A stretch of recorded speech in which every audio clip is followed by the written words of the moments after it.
വിദ്യാദേവതയായ സരസ്വതി ദേവിക്ക് ഏറെ പ്രാധാന്യമുള്ള ദിവസമാണ് വസന്തപഞ്ചമി. പുതിയ സംരംഭം, ബിസിനസ്, വിദ്യാരംഭം, ചോറൂണ് എന്നിവയ്ക്കെല്ലാം ഈ ദിവസം ഉത്തമമാണ്.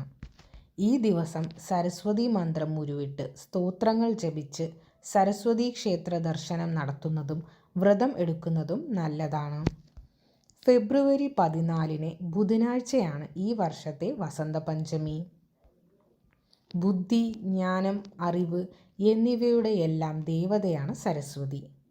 നല്ല അറിവുണ്ടാകാനും പഠനത്തിൽ പുരോഗതിയുണ്ടാകാനും കൃത്യമായ തീരുമാനങ്ങൾ എടുക്കാൻ വേണ്ട കഴിവ് ലഭിക്കാനും പറയേണ്ട കാര്യങ്ങൾ കൃത്യസമയത്ത് നാവിൽ വിളയാടാനുമൊക്കെ സരസ്വതി കടാക്ഷം ആവശ്യമാണ്. രാജ്യം മുഴുവൻ ഈ ദിവസം വിശേഷമായി കൊണ്ടാടുന്നു. ജനുവരി അവസാനമാണ് ഋതുപരിവർത്തനം. ശിശിരാരംഭത്തിലെ ശുക്ലപക്ഷ പഞ്ചമി നാളാണ് വസന്തപഞ്ചമി. മാഘമാസത്തിലെ വെളുത്ത പക്ഷത്തിലെ 5-ാം നാളാണ് വസന്തപഞ്ചമിയായി ആഘോഷിക്കുന്നത്. കേരളത്തിൽ വിജയദശമി ദിനത്തിലാണ് വിദ്യാരംഭം. ശകവർഷത്തിലെ മാഘമാസത്തോടെയാണ് ശിശിര ഋതുവിൻ്റെ തുടക്കം.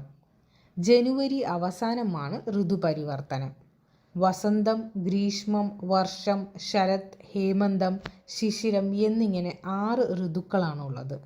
കേരളത്തിൽ നവരാത്രി കാലത്ത് നടത്തുന്ന സരസ്വതി പൂജയും ആഘോഷങ്ങളും ഉത്തരേന്ത്യയിൽ വസന്തപഞ്ചമി നാളിൽ നടക്കുന്നു എന്ന് സാമാന്യമായി പറയാം. പുസ്തകങ്ങളും പേനയും തൊഴിലുപകരണങ്ങളും പൂജയ്ക്ക് വയ്ക്കുന്നു. സംഗീതജ്ഞന്മാർ സംഗീത ഉപകരണങ്ങളും ചിലങ്കയും സരസ്വതിയുടെ കാൽക്കൽ വെച്ച് പൂജിക്കുന്നു. പഞ്ചാബിൽ കടുകുപൂക്കൾ വിരിഞ്ഞ് വയലുകൾ മഞ്ഞയാവുന്ന കാലമാണിത്. അതുകൊണ്ട് പഞ്ചാബിൽ ഈ ദിവസം മഞ്ഞ വസ്ത്രമണിയുന്നു. വിഭവസമൃദ്ധമായ സദ്യയും ഉണ്ടാക്കുന്നു. ഉത്തരേന്ത്യയിൽ പട്ടം പറത്തൽ നടക്കുന്നതും ഈ ദിവസമാണ്. സരസ്വതി പൂജ എന്നറിയപ്പെടുന്ന വസന്തപഞ്ചമി വസന്തത്തിൻ്റെ വരവിനായി ഒരുക്കങ്ങളെ കുറിക്കുന്ന ഉത്സവമാണ്. പ്രദേശങ്ങൾക്കനുസരിച്ച് വ്യത്യസ്ത രീതിയിലാണ് ഈ ആഘോഷം.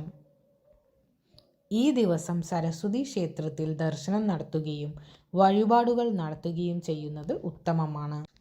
വിജയദശമി ദിവസം വിദ്യാരംഭം കുറിക്കാൻ കഴിയാത്തവർക്ക് ഈ ദിവസം അതിനായി പ്രയോജനപ്പെടുത്താം.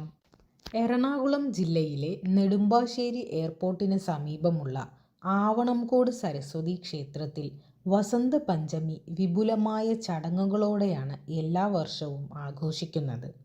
മലയാളികൾ അല്ലാത്ത ധാരാളം ഭക്തർ ഇവിടെ ഈ ദിവസം എത്തിച്ചേരുന്നു.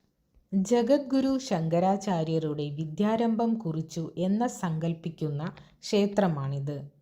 എല്ലാ ദിവസവും ഇവിടെ വിദ്യാരംഭമുണ്ട്. ഇവിടെ ഗണപതിയും ദക്ഷിണാമൂർത്തിയും ഉപദേവന്മാരാണ്. ക്ഷേത്രത്തിൽ വിപുലമായ ചടങ്ങുകളോടെയാണ് വസന്തപഞ്ചമി കൊണ്ടാടുന്നത്. രാവിലെ 5 മുതൽ 10:30 വരെയും വൈകിട്ട് 5 മുതൽ 9 മണി വരെയുമാണ് ദർശന സമയം. രാവിലെ 7:30 മുതൽ 10:30 വരെയാണ് വിദ്യാരംഭവും ചോറൂണും.